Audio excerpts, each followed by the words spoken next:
This point we're like maybe 60 days from starting seeds, possibly. So I wanted to do something on this channel, which is Sandy Bottom Homestead. Welcome back, everybody. And I want to start a series starting today, and we're going to talk about seed starting once a week at minimum, all the way up and through planting season is my goal. So I may miss a couple here or there if nothing's really going on, but we're gonna get started today because it all starts when you buy your seeds. You gotta know what you're buying when you get seeds. Product of what we're gonna talk about today for you will be something like this. This is a full garden. Every single thing you see in my garden and have seen is all started by seed from me. So my garden is tailored for me in my area, and that's something that I want everybody to understand. So each and every bed in here and greenhouse is all started by me, for me. And it all started when I went to go buy my seeds. And I know this is really rudimentary, and a lot of people are like, oh yeah, I just buy seeds, doesn't really matter, but it does matter. It makes a big difference because when you go to buy the seeds, you know what you're going to get, and you need to understand what you're getting and how you're going to grow it. And I want to kind of enlighten you just a little bit on that. Like, take this Seminole pumpkin right here, for instance. This thing is absolutely giant. You've heard me go on and on about it over the past season and even recently, because it's now really starting to shine. But this is a seed that I put in my garden for me in my area. Doesn't mean you shouldn't try it, but if you live somewhere way up north, it may not work as well for you, because this is a heat-loving plant that produces a lot in, all through the summer and then into the late summer. And it really starts to shine in the late summer when it starts to get, the summer just drags on. You're like, man, is it ever going to stop? This plant just keeps going, and that's when it really starts to produce. So we've kind of adopted this as like our staple in our garden, amongst other things like our black-eyed peas, certain varieties. Very key word here, certain varieties that we grow. They all are for our area. They're not made specifically for us, but we pick them because they do much better here than, say, somewhere like Michigan or Missouri or something like that, because we have heat, we have different things. But don't think I'm pooping on you, because you guys in these colder areas have totally different strengths as far as like cool weather, mild summers and stuff, shorter summers that can allow many other things to just explode in growth and be way more productive. And so that's one thing that we need to understand here, is each and every one of us has a different plant that can put in their garden and a different group of plants that we can grow that some other people just can't do. And we need to learn about that and take advantage. Look, for instance, it's the middle of October here, and you can see our plants are wilting. And this is nothing more than a reaction to the heat. The sun is hitting, it's gonna be hot, it's hot. It's the middle of August, or the middle of October, excuse me. I'm in coastal North Carolina, and it's 85 degrees. And so you can see these beds here are wilting a little bit. But without cutting the camera and bring you right over here, and see how this bed is in some dappled shade. Look at how different the plants are growing and how they're responding.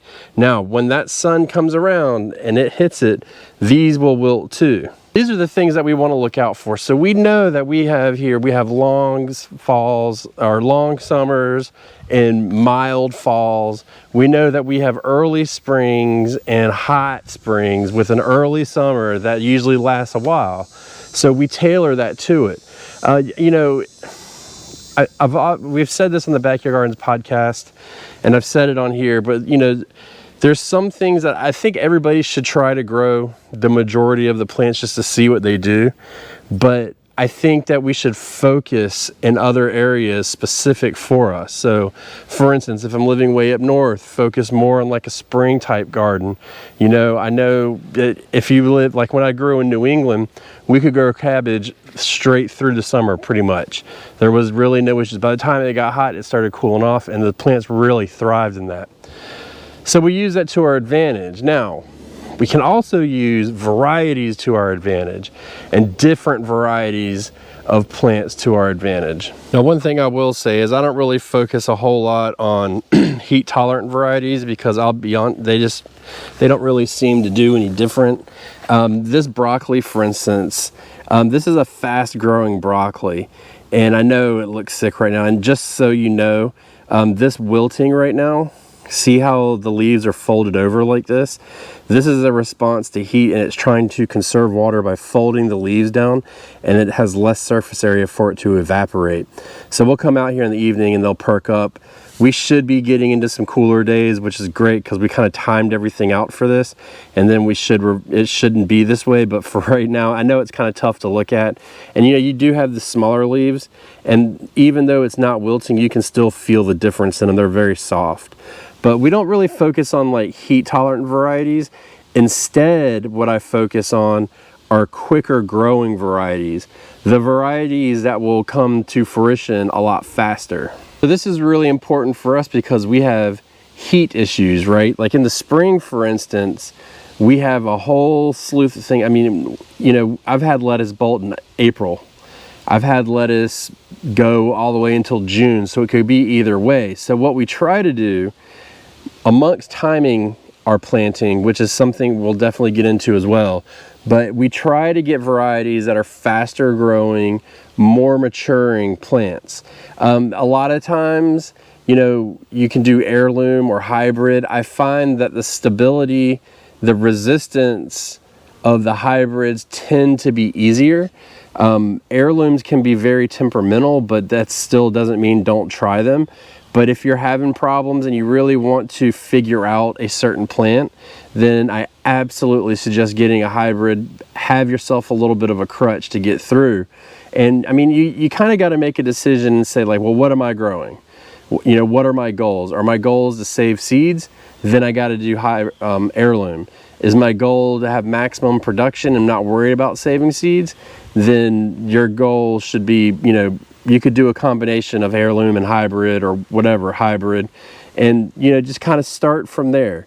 Now I do want to say this: heirloom, a hybrid does not mean that it's a genetically modified seed, okay? We know that there's a new tomato that's out there that is genetically modified, the purple one, whatever, but as a whole, hybrid seeds are not genetically modified. So that being said, just know that you're not feeding into the machine if you decide to go that route and grow a hybrid.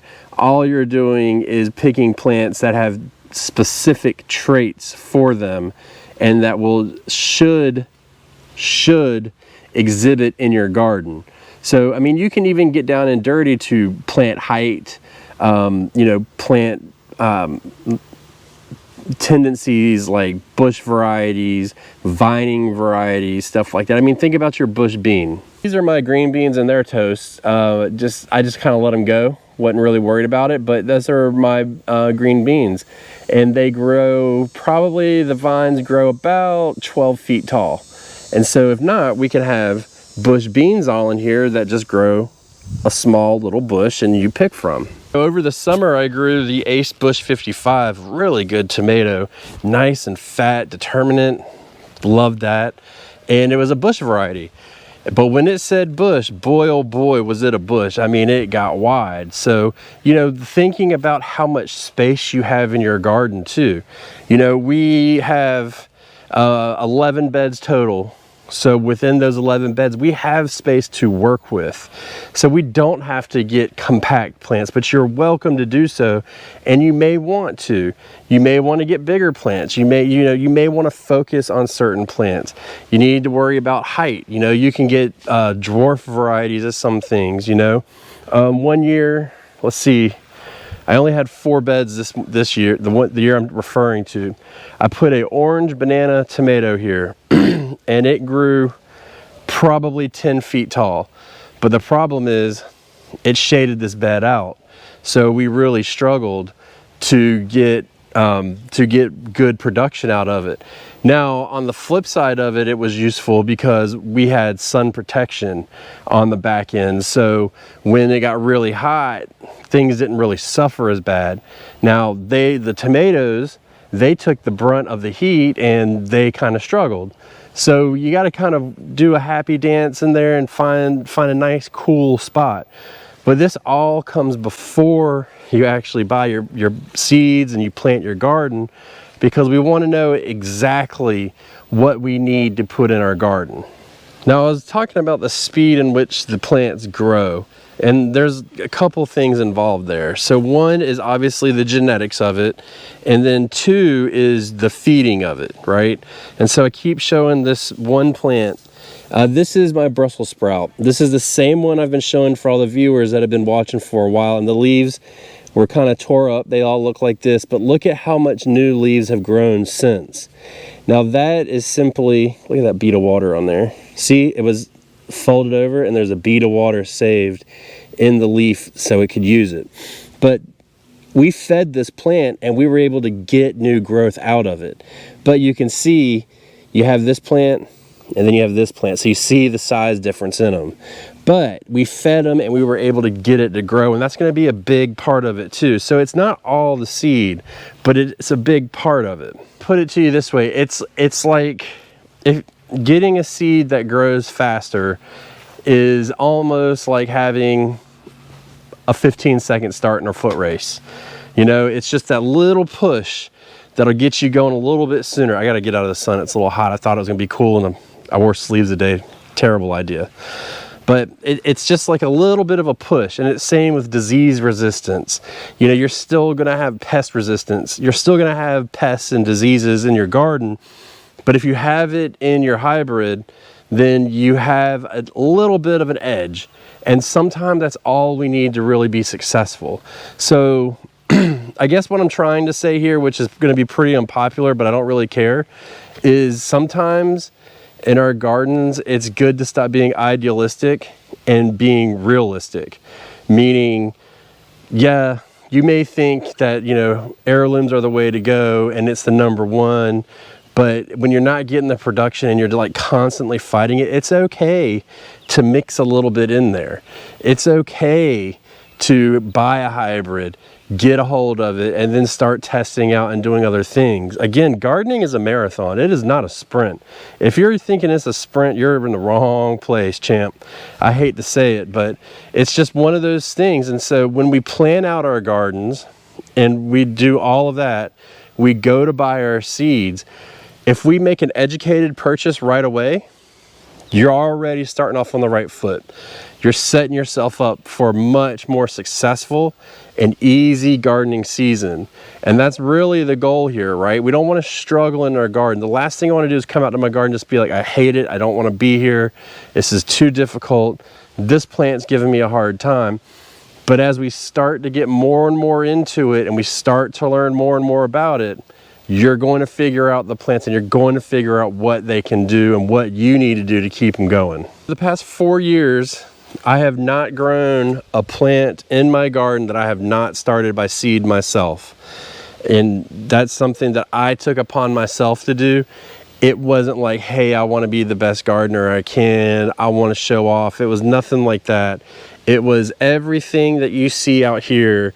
I wanted to start by seed and really get intimate with my garden, meaning knowing what is coming out of it, how it started, how that plant has produced, the struggles it had from the very beginning, so I would know how to do each one.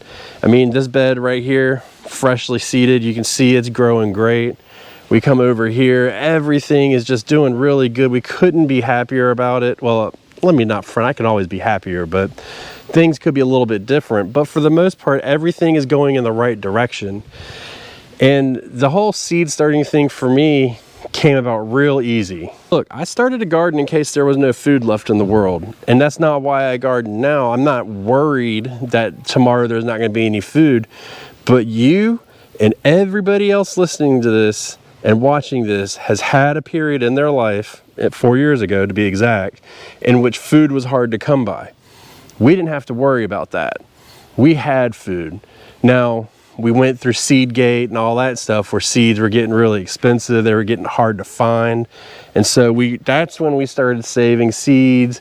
We really got into starting our own seeds right about then. I've always started some of my seeds, but this is when I went 100% in. And so it gives you a lot of freedom. A lot of freedom. You know, I do a seed sale every year and a seedling sale. And we also sell seeds, link below in case you're interested. New seeds coming out soon. But we had a guy come and he wanted tomatoes. And he said, well, do you sell Bonnie tomatoes? I said, well, no, do I look like Bonnie? And he's like, well, that's all I grow. And I was like, okay, so you just only grow one type of tomato no matter what. Like, that's really sad because there's so many other varieties. And we shouldn't be limited not only to a certain tomato, but a certain brand of tomato. That's even worse, but I digress. All right, so if you're still watching, well, first of all, thank you, but this is for you. If you're interested in this seed starting series and you want to see something specifically, you need to drop a comment below just mentioning it, because that's how we can help drive this conversation, at least at minimum, put it on the list. So what I'm going to try to do is I'm going to try to time it out a little bit, and I'm going to try and time it out so it comes up when it should be roughly about time. Again, I told you guys I'm in coastal North Carolina.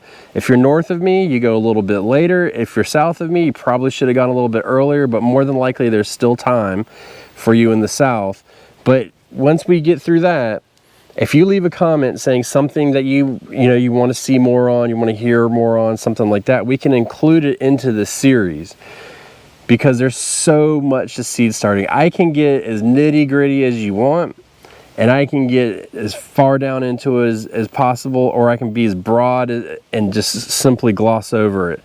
What I will say is we'll get into timing, we'll get into fertilizing, starting seed, like actually starting seeds, and then we'll probably, this variety conversation will come up in time again, because it changes every year. Something changes in my garden. I struggled for a long time because I felt like, you know, sometimes I would redo videos on here, but that's because I do something different. And this is really a snapshot of my garden. Like I focus mainly on what I'm doing in my garden, and it just coincides with what I talk about. So I typically don't force content to happen, and that's why you may see lulls in it. But for the rest of, you know, this series, I really would like for people, if they have something they really are curious about, they really want to know more about, to go ahead and comment, because as I see more and more comments, and if there's any that are like doubling, tripling, quadrupling, or anything like that, then we know we can bump that higher on the list. I have a rough outline, but as we get more into the season, we'll do more. And I plan, when I get my seeds and stuff like that, we'll sit down and I'll talk about them, and I'll tell you why I chose each individual seed, because that's a really important part of this. And me just telling you like, hey, you need to get hybrids or heirlooms or big or small, you know, it helps to see why I chose it, where I'm going to put it, and what I'm looking for out of that seed and what I'm expecting from it. So we're going to get into it, but, you know, let us know if there's anything that you don't know or are curious to hear more about as far as seed starting goes, because I'm more than happy to help you guys out. My goal is for each and every person watching this to be 50% more successful growing seeds this year, and each step helps us get into that goal. Each step that we take, that we correct, each mistake that we don't do again, will help go further into that goal. So that's what we want to do here, and that is my goal for you. I hope that you are finding value. You will find value in this series, and I look forward to it. I don't know what day of the week it will be on, but it should, and I may skip a week or two right now because we're not really starting seeds, but we're getting into seed buying season. In my opinion, this is the best time to buy seeds. You can get discounts. You're already well stocked. There is no running out of seeds right now. You know, there's plenty of time to research and get more seeds if you need to, but the bulk of my seeds are all ordered within the next 30 days. Watch. Goodbye.